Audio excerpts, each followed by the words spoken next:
Hello दोस्तों, आप सभी का स्वागत है आपके अपने यूट्यूब चैनल जीके जीएस मस्ती 2.0 पर। मैं हूं पुरुषोत्तम कुमार और ये जो आपके सामने दिखाई दे रहा है ये सिविक्स राजनीतिक शास्त्र का दूसरा चैप्टर है एनसीईआरटी बुक क्लास 6। और मैं इसलिए बता रहा हूं कि आगामी सीटेट की परीक्षाओं में सोशल साइंस में यह वीडियो बहुत महत्वपूर्ण होने वाला है। और जो एनसीईआरटी बुक पढ़ते हैं, अन्य कंपटीशन की भी तैयारी करते हैं, उनके लिए भी ये ज़बरदस्त उपयोगी में आता है।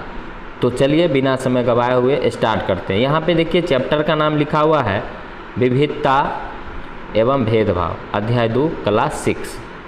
ठीक है, तो चलिए आगे बढ़ते हैं। और इसमें क्या क्या पढ़ना है वो आपको मैं बता देता हूँ। विविधता के बारे में पढ़ना है, पूर्वाग्रह के बारे में पढ़ना है, रूढ़िबद्ध धारणा एवं समानता पढ़ना है, भेदभाव पढ़ना है, भेदभाव दलित भेदभाव का सामना करने पर भीमराव अम्बेडकर, समानता के लिए संघर्ष। तो ये सभी चीज़ों को हमको बार बार पढ़ना है। ठीक है, तो चलिए आगे बढ़ते हैं और समझते हैं विविधता के बारे में। तो विविधता के बारे में चलिए समझते हैं बारी बारी से हम। तो देखिए यहाँ पे विविधता है, यानी इसमें कुल भाषा दिया गया है। जैसे देखिए यहाँ पे है कोंकणी भाषा है, पंजाबी भाषा है, उर्दू है, संस्थाली है, मराठी है, बंगाली है, कश्मीरी है, मलयालम है, बोडो है, मणिपुरी है, नेपाली है, ठीक है, उसके बाद आसामी है, मैथिली है, तेलुगु है, तमिल है, सिंधी है, संस्कृत है, गुजराती है, डोगरी है ना। तो ये सभी भाषा जो है आपको यहाँ पे दिया गया है। ठीक है, चलिए तो बारी बारी से ये सभी भाषाओं को हम आगे पढ़ेंगे। चैप्टर में कुछ न कुछ कहीं कहीं राज्य का भाषा जो है अलग अलग तरीक़ों से समझाया जाएगा। ठीक है, तो चलिए आगे बढ़ते हैं। और यहाँ पे देखिए लिखा गया है विविधता। विविधता कई चीज़ों पर निर्भर करता है, जैसे हम कैसे रहते हैं। विविधता जो है कई चीज़ों पर निर्भर करता है, जैसे हम कैसे रहते हैं, कौन सी भाषा बोलते हैं, क्या खाते हैं, क्या पहनते हैं, कौन से खेल खेलते हैं और कौन से उत्सव मनाते हैं। इन सब पर हमारे रहने की जगह के भूगोल और उसके इतिहास का असर पड़ता है। तो चलिए आगे बढ़ते हैं और जानते हैं बेहतरीन तरीके से। संसार में 8 मुख्य धर्म होते हैं। इन भारत में 8 प्रकार के धर्म पाए जाते हैं। हिंदू, जैन, यहूदी, बौद्ध, ईसाई, इस्लाम, सिख।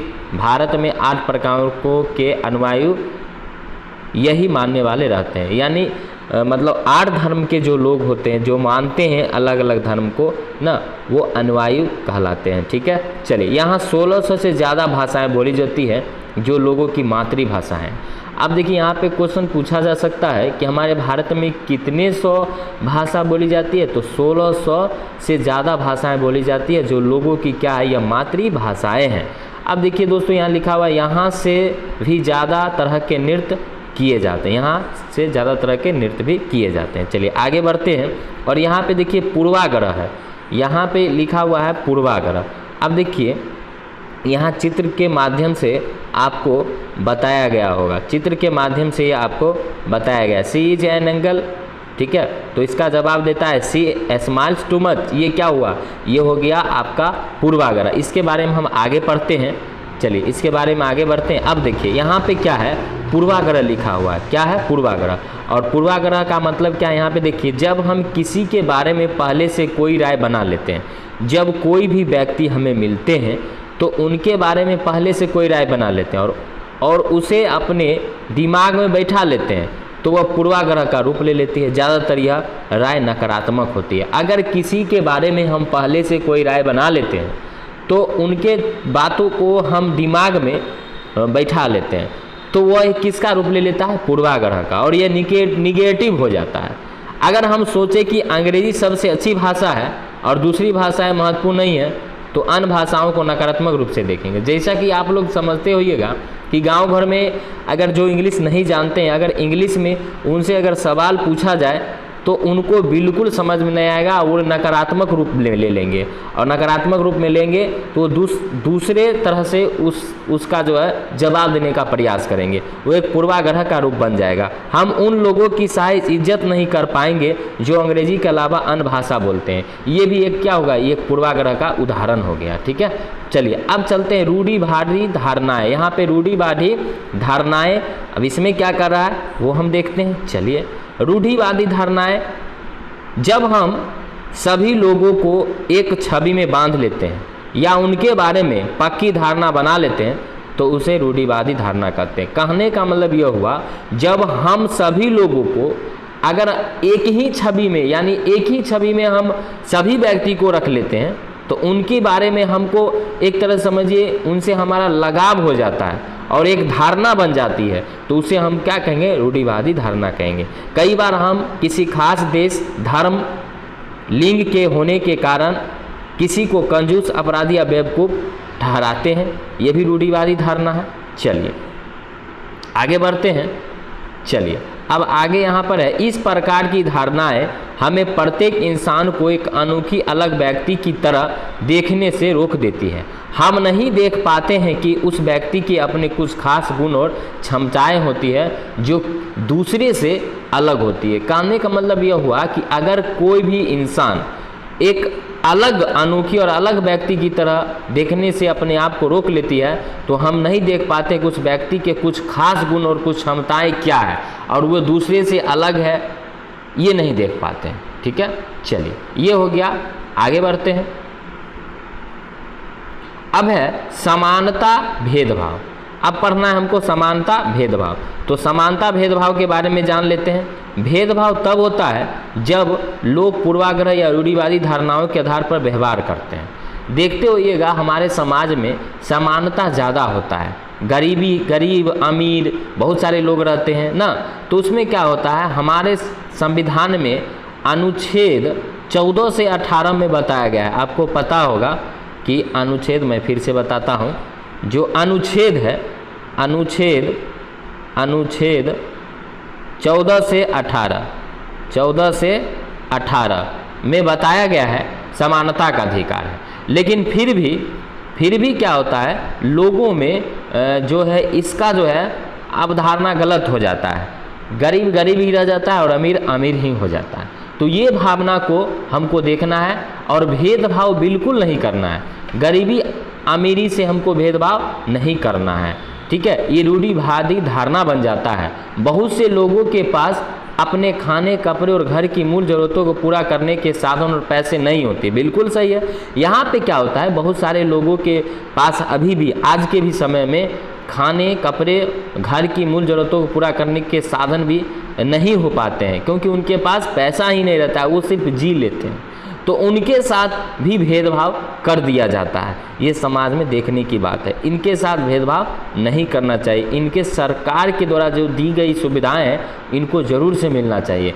इस कारण दफ्तरों, अस्पतालों, स्कूलों आदि में उनके साथ भेदभाव किया जाता है। ये ज़रूरी है। देखते होइएगा अस्पताल में भी भेदभाव इनके साथ किया जाता है, इनके बच्चे के साथ स्कूल में भी किया जाता है और दफ्तरों में भी किया जाता है। तो सीटेट में जो पूछा जाता है वो ऑनलाइनर नहीं पूछा जाता है। इसमें आपको समझना पड़ेगा और समझ के उसका जवाब देना पड़ेगा। ठीक है, चलिए अब आगे बढ़ते हैं। कुछ लोगों को विविधता और समानता पर आधारित भेदभाव का सामना करना पड़ता है। बिल्कुल सही है।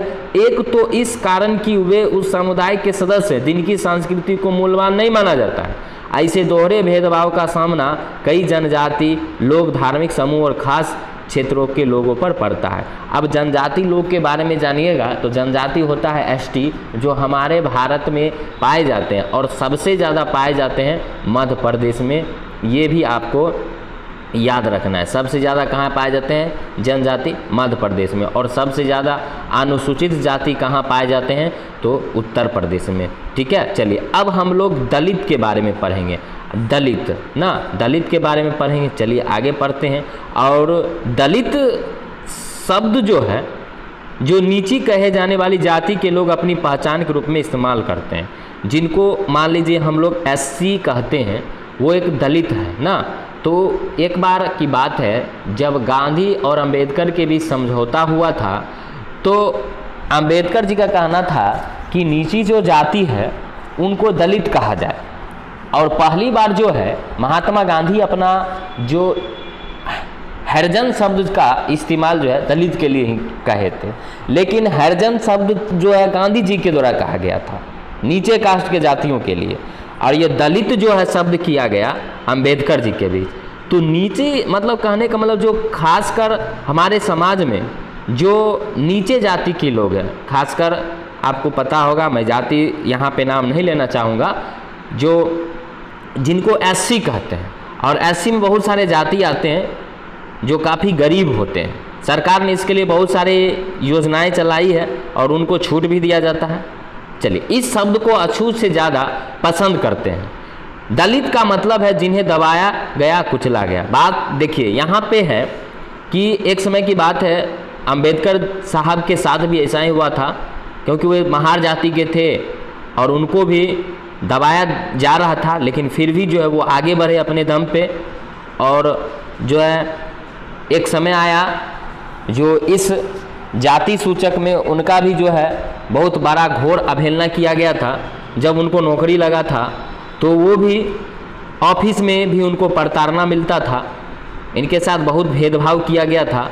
तो इन्होंने जब इनको मौका मिला तो ऐसा चीज़ इन्होंने संविधान में लिख डाला कि अभी तक जो है नीचे कास्ट के जातियों की सुविधा मिल रही है।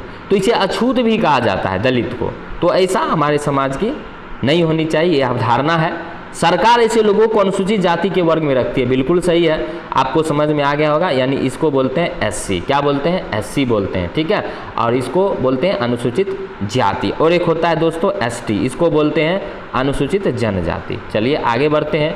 चलिए अब क्या है यहाँ पे देखे होइएगा कि यहाँ पे बताया गया है आपको भेदभाव का सामना करने पर। अब देखिए यहाँ पे, देखिए यहाँ पे कुछ इंग्लिश का शब्द लिखा हुआ है। अब देखिए यहाँ पे इक्वलिटी हो गया, यहाँ होता है आज़ादी, और यहाँ पे एक दलित है, ठीक है, दलित है, दलित का बोर्ड लगाए हुए हैं और ये अपने हक के लिए जा रहे हैं, ठीक है। चलिए आगे बढ़ते हैं। अब यहाँ पे देखते हैं भेदभाव का सामना करने पर अपनी आजीविका चलाने के लिए लोग अलग अलग तरह के काम करते हैं। अपनी आजीविका चलाने के लिए लोग अलग अलग काम करते हैं, निश्चित करते हैं। जैसे पढ़ाना, टीचर लोग पढ़ाते हैं। बर्तन बनाना, मछली पकड़ना, बढ़ईगिरी, खेतों में बुनाई इत्यादि कामों में अत्यधिक महत्वपूर्ण माना जाता है।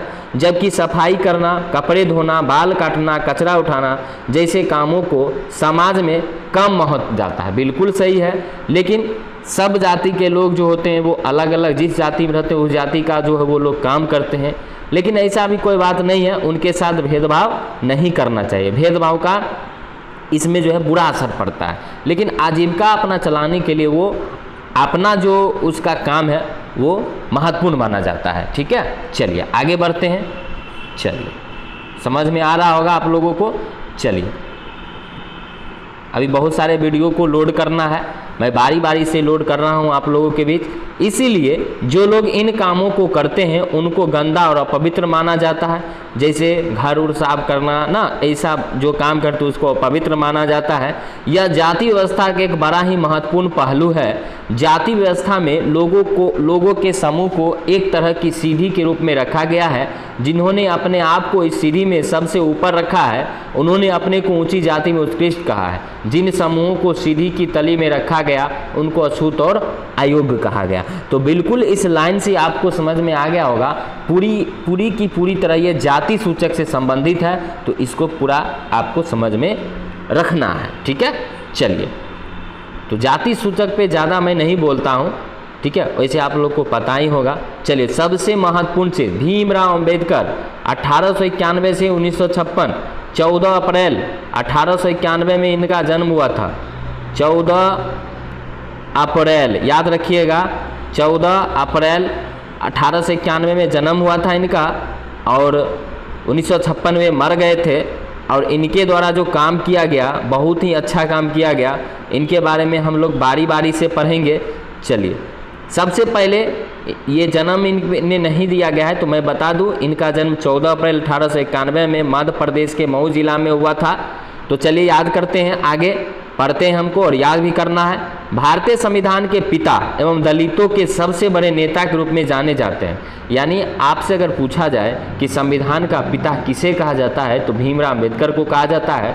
और दलित का सबसे बड़ा नेता भी माने जाते हैं, जिन्होंने दलित के लिए संविधान में एक अलग जो है रूपरेखा तैयार किया, जिसका अभी भी हमारे समाज में, एससी समाज में जो है उस बहुत ज़्यादा सुविधा मिल रहा है। तो सिर्फ किनके कारण?